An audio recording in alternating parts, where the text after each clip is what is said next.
बिस्मिल्लाहिर्रहमानिर्रहीम। अस्सलामुअलैकुम। बहुत बुरा हाल हुआ है, बहुत बुरे तरीके से मारा गया है और बहुत नुकसान हुआ है। काफ़ी ज़्यादा जानें ज़ाया हुई हैं जिसकी अब तक पूरी तरह से कोई भी इत्तलात मौसूल नहीं हो रही हैं। हमारे फ़ौजी भाई जो हैं वो जा रहे थे अपने एरियाज़ से जहाँ पे वो ड्यूटी करते हैं और वहाँ से लेके वो अपने अपने घरों तक के लिए जहाँ पे वहाँ उनकी रिहाइश है, उनकी पोस्टिंग से लेके उनकी रिहाइश तक BLA ने हमला किया है जाफ़र एक्सप्रेस के ऊपर और काफ़ी सारे लोग जो हैं वो इसमें शहीद हुए हैं। औरतें और बच्चे भी उसमें शामिल हैं। पूरी तरह से तो आपको पता है कि ये सारी खबरें छुपाई जाती हैं स्टेट की तरफ से कि बताया ना जाए कि कितना जानी नुकसान हुआ है, लेकिन जो ऐनी शाहिदीन हैं, जो भी रिपोर्ट्स आ रही हैं, उसकी वजह से काफ़ी सारे लोगों को नुकसान हुआ है, जानी भी माली भी बहुत ज़्यादा।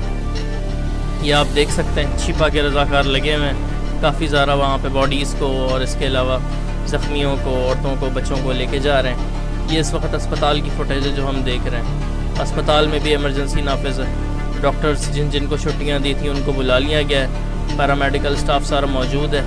ये औरतें और बच्चे आपके सामने ये सारे ट्रेन में उस वक्त सवार थे, अपने अपने घरों को जा रहे थे, लेकिन बहुत बुरे तरीके से ये आप देख रहे हैं कितना शदीद धमाका था, कैसी आग लगी है। आगे जाके हम आपको दिखाएंगे कि ट्रेन कैसे हालात हैं। ये देखें, ये सारा कॉर्डन ऑफ किया हुआ है ये एरिया। इस वक्त बहुत सिर्फ जो लवाहिकीन है, जैसे ये धमाका हुआ तो वो अपनी मदद आपके तहत उन्होंने ज़ख्मियों को निकाला ट्रेन से। लोग भी निकाल रहे हैं, आप देख रहे हैं। और बाद में पैरा जो फोर्सेस हैं, आर्मी, रेंजर्स, पुलिस, ये सारे बाद में आए इस धमाके के बाद। ये बहुत गज़ब की इंटेलिजेंस थी। गाड़ियों का बहुत बुरे तरीके से नुकसान हुआ है। BLA के पास आखिर इतनी ख़तरनाक तरीन इंटेलिजेंस कैसे पहुंचती है? ये रिपोर्ट उन्हें कैसे मिलती है कि यहाँ से आर्मी वाले इस वक्त इतने सारे लोग होंगे इस जाफ़र एक्सप्रेस में और जा रहे होंगे। धुआं ही धुआं हर तरफ भरा हुआ है। आग बुझाने वाली गाड़ियाँ मौजूद थीं जो बर वक्त तो नहीं, लेकिन नुकसान तो खैर धमाका कर ही गया था। ये एक गाड़ी पे सवार था खुदकुश हमलावर, जिसने गाड़ी ट्रेन से टकरा दी थी। इतनी शदीद टकराई थी कि इर्द गिर्द की जो गाड़ियाँ हैं उसका ही बुरा हाल हो गया था। ये आप देख लें ट्रेन का क्या मलबे का हाल किया गया। ये ज़मीन पे ये गड्ढा पड़ गया है। ये वो जगह थी जहाँ पे ये वो फटा है और ये प्रॉपर वे में पक्की ज़मीन है, पत्थर है, ये कंक्रीट का। ये जो बिल्डिंग आप इस वक्त देख रहे हैं ये इससे काफ़ी फासले पर है। इसका क्या असर हो गया है, जो इर्द गिर्द की गाड़ियाँ थी उनका क्या हाल हो गया है। बहुत बुरा हाल हुआ है, बहुत ज़्यादा जानी नुकसान हुआ है जो इस वक्त अच्छी तरह से बताया नहीं जा रहा। एक ट्रेन में हमें पता है कि ठुस ठुस के लोग पहुंचते हैं, प्रॉपर वे में बैठने की भी जगह नहीं होती, खड़े रह के लोग जा रहे होते हैं। अगर आप ये बिल्डिंग देखें तो इसका 3rd फ्लोर तक उसके जो दीवारें हैं, जो उसके शीशे हैं, वो सारे टूट गए हैं। ट्रेन प्रॉपर वे में उलट गई है। इर्द गिर्द के लोग आए हुए हैं, अपनी मदद आपके तहत वो लोगों को निकाल रहे थे, लाशों को निकाल रहे थे। काफ़ी सारे बच्चों का नुकसान, औरतों का नुकसान। इस वक्त जो आप हमारे सामने देख रहे हैं ये रिपोर्ट है कि उस ट्रेन में कितने फ़ौजी जानों का नुकसान हुआ है और ये कौन करवा रहा है। ये हमें पता है कि रॉ इस चीज़ में इन्वॉल्व है। BLA रॉ से मदद लेती है। इंडिया इस चीज़ में बहुत ज़्यादा था। कुलभूषण यादव हमारे सामने एक मिसाल है कि कुलभूषण यादव ने किस तरह बलूचिस्तान में आग और खून बर्पा किया हुआ था।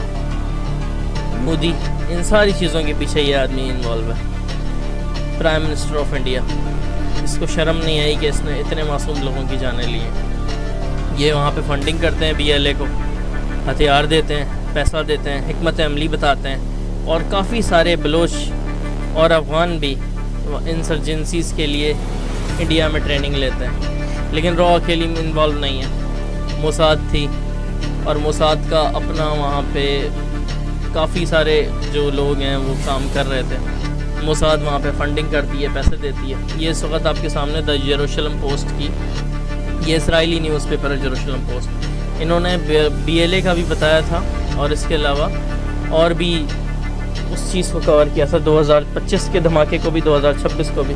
ये एक साहब हैं जेम्स, ये इसराइली तज्जिया निगार हैं और ये कह रहे हैं कि 3 फ्रंट के ऊपर इस वक्त जो है वो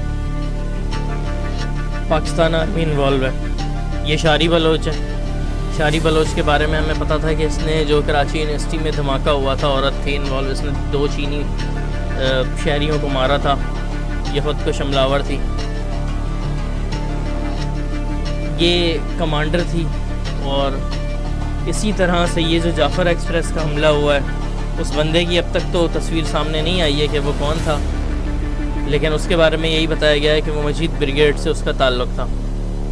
ये इस तरह से अब इन्होंने औरतों को भी इंडक्ट करना शुरू कर दिया ताकि बैनुल अक़वामी जो मीडिया है उसके अंदर ज़्यादा पजीराई मिले।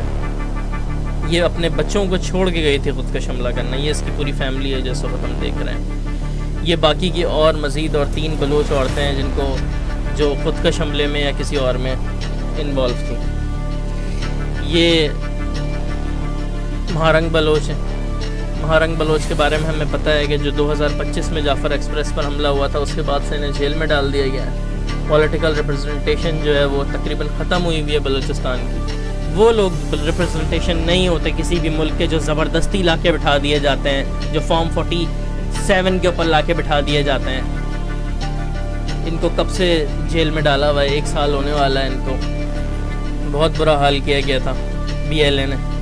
बहुत ज़्यादा लोग और मासूम जानें ज़ाया हुई हैं। रॉ इसमें बहुत ज़्यादा इन्वॉल्व है। वो प्रॉपर वे में फ़ंडिंग कर रहे हैं, मोसाद के साथ कर रहे हैं। वो चाहते ही नहीं है कि पाकिस्तान किसी भी तरह स्टेबलाइज हो, पाकिस्तान किसी भी तरह सुकून में आए। जानों का ज़िया, पाकिस्तान जब तक अपने ही मफादात में और अपने ही मसलों में लगा रहेगा तो उन्हें पता है कि पाकिस्तान हमारी तरफ कोई तवज्जो नहीं देगा। यहाँ पे मुख्तलिफ लोग अपनी अपनी सियासत चमकाने में लगे पड़े हैं। वहाँ पे कोई सियासतदान नहीं गया। शहबाज शरीफ साहब ने ज़रूर मजम्मत की है ट्विटर के ऊपर, लेकिन वो फिज़िकली वहाँ पे नहीं पहुँचे। और हालांकि हमें कोई भी किसी भी बड़े और बंदे का जाफ़र एक्सप्रेस के एरिया में जहाँ पे ये धमाका हुआ है वहाँ पे वो नहीं गया। ये बेचारे जो रंग रूट होते हैं, जो सोल्जर्स होते हैं, जो गरीब लोग होते हैं, वो जा रहे थे ट्रेनों में। और बाकी जो आपको पता है कि इदारे के जो बड़े ऑफिसर्स होते हैं वो जहाज़ लेते हैं और वो जहाज़ों में सफ़र करते हैं।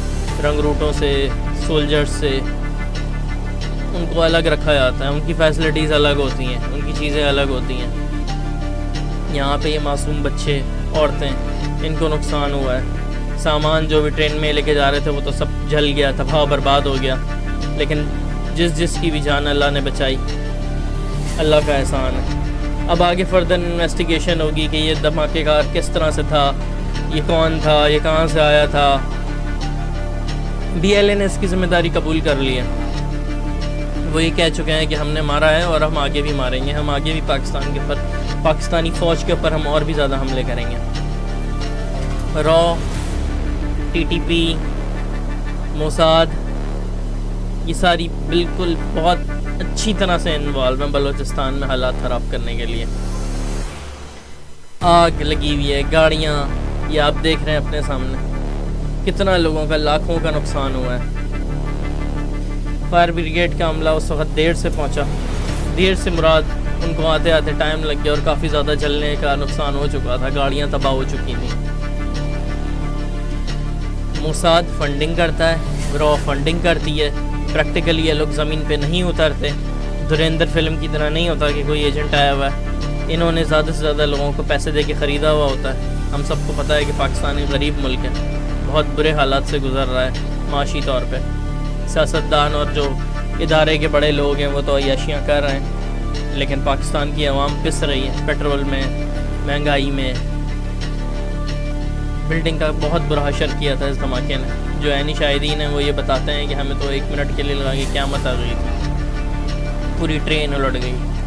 जिन लोगों ने ट्रेन में सफ़र किया है वो अच्छी तरह जानते हैं कि ट्रेन का इंजन कितना वज़नी होता है जो आगे वाला होता है। और आप देख लें कि वही उल्टा हुआ था और पीछे की बोगियाँ भी उल्टी हैं।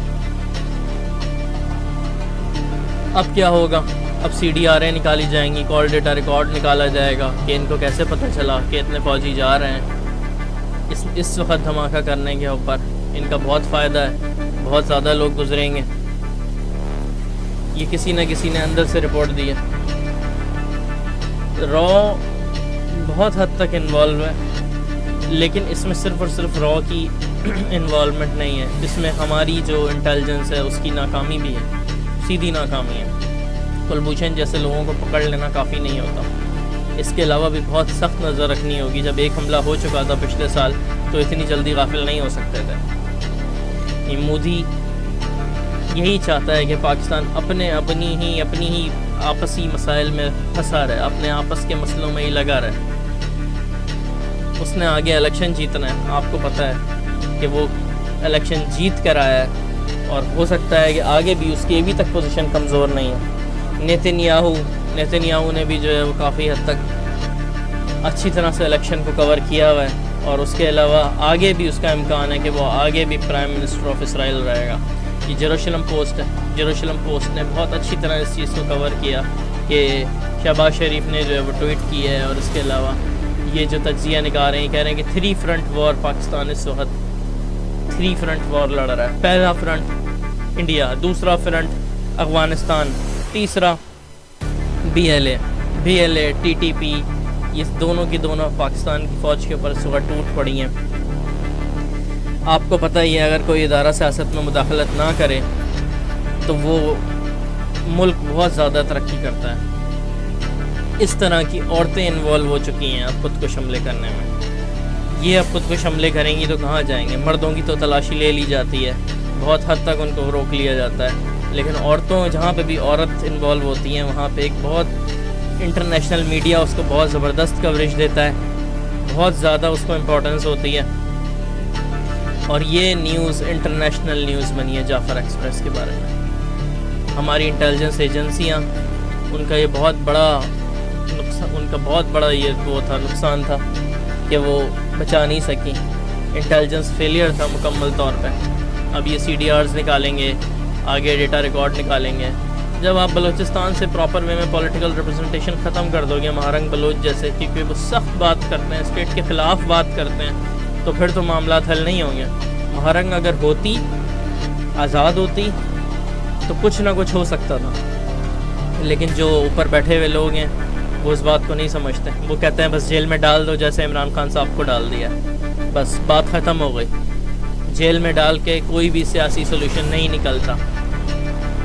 बांग्लादेश के लिए भी मुजीबुर रहमान को डाला था, लेकिन कोई हल नहीं निकला। बहुत शुक्रिया अहम बात देखने के लिए।